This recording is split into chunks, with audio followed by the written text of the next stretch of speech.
China looks to its shipyards to beat US in any future war. In a newly built dry dock on China's Changchun Island shipbuilding base outside Shanghai, the world's largest amphibious assault ship has sprung from nothing to an imposing hull that experts say might launch as soon as 2025. If that assessment derived from satellite photos proves correct, the construction of China's first 076-class assault ship, dubbed the Yunnan class, will be yet another reminder of the breakneck speed of Beijing's military buildup.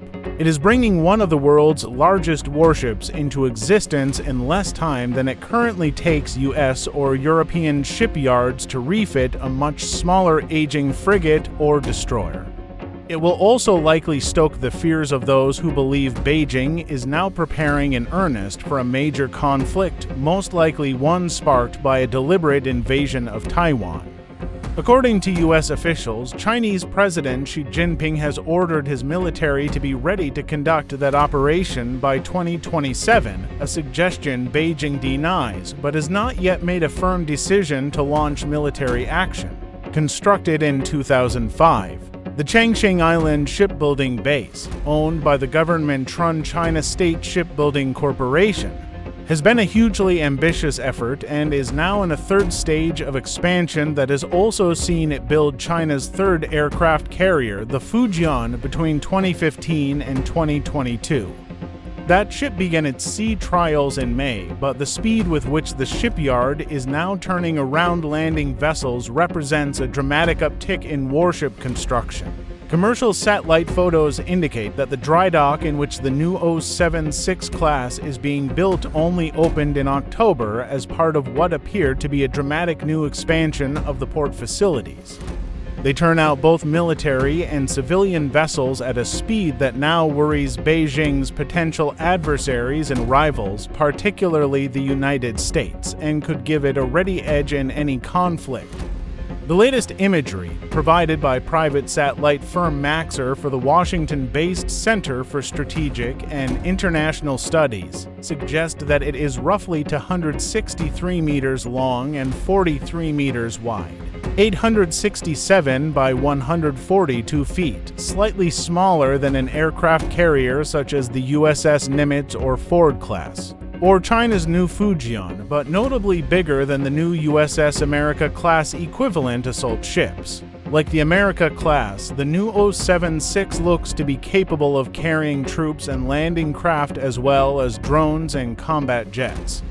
It would be able to flood the inside of its hull to launch an amphibious assault while potentially also conducting air operations with catapults and helicopters.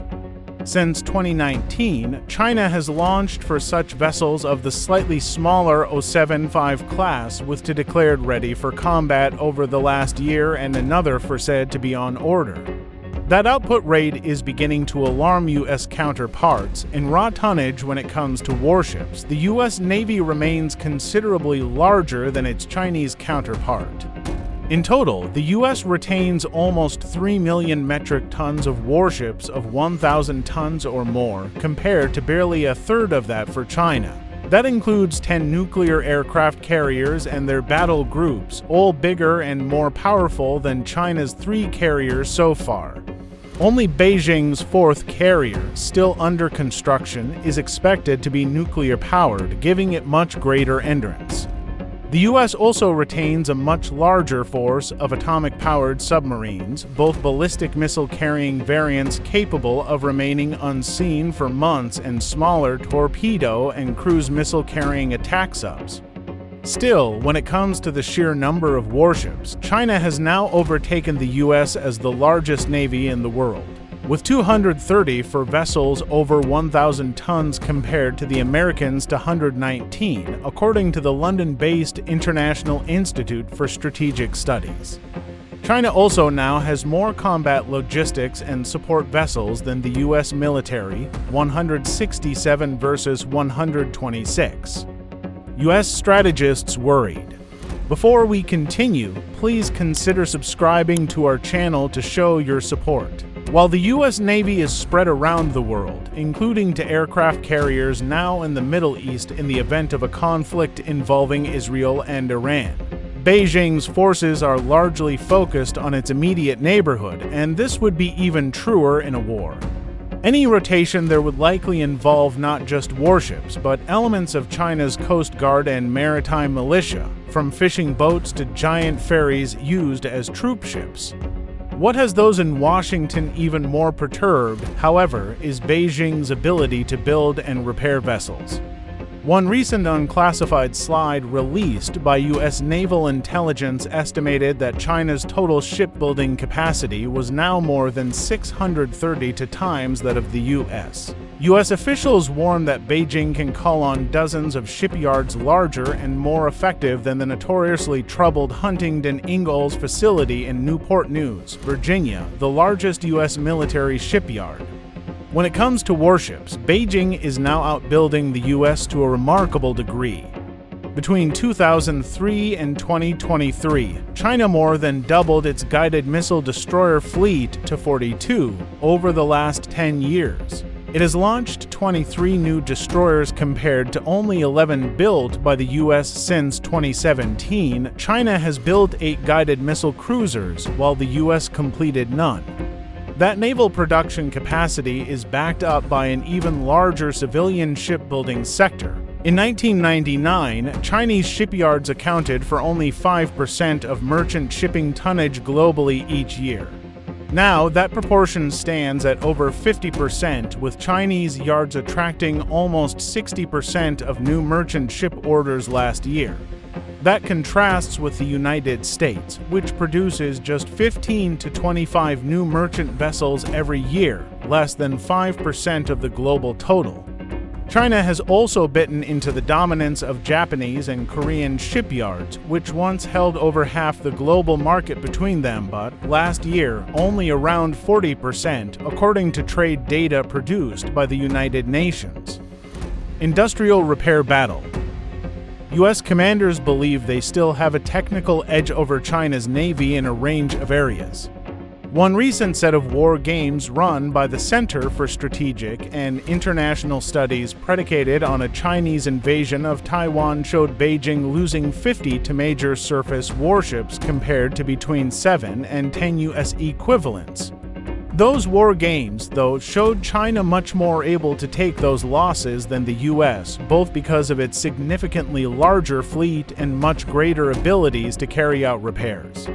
Aside from limited facilities in Japan, which might well be vulnerable to Chinese attack, the U.S. would need to get any seriously damaged warships back to either Hawaii or San Diego, longer journeys across the Pacific Ocean, for repair. From next year, the U.S. will begin trialing repairs of warships in allied Asian dockyards, most likely South Korea and Japan, although India's shipbuilding facilities have also been touted as a potentially invaluable resource in any big conflict. U.S. commanders have also been paying particularly close attention to Ukraine's war with Russian invaders, particularly its use of missiles and unmanned drones to sink much of Russia's Black Sea fleet while forcing much of the remainder to withdraw firmly from the war zone. The Pentagon's Project Replicator, announced last year, aims to mass-produce the latest unmanned systems in any major war with China. This would effectively build a parallel production pipeline capable of operating much faster than existing defense manufacturing facilities. Such technology might redress the balance in the U.S. favor, but Beijing is also investing in such systems and would be fighting in its own backyard. As retired U.S. Navy Captain Sam Tongreddy wrote in a U.S. Naval Journal in January 2023, the side with the most ships almost always wins. The U.S. is headed into uncharted territory in Southeast Asia, and Beijing is betting that overwhelming force of numbers might help it win any conflict or even allow it to achieve its goals without firing a shot.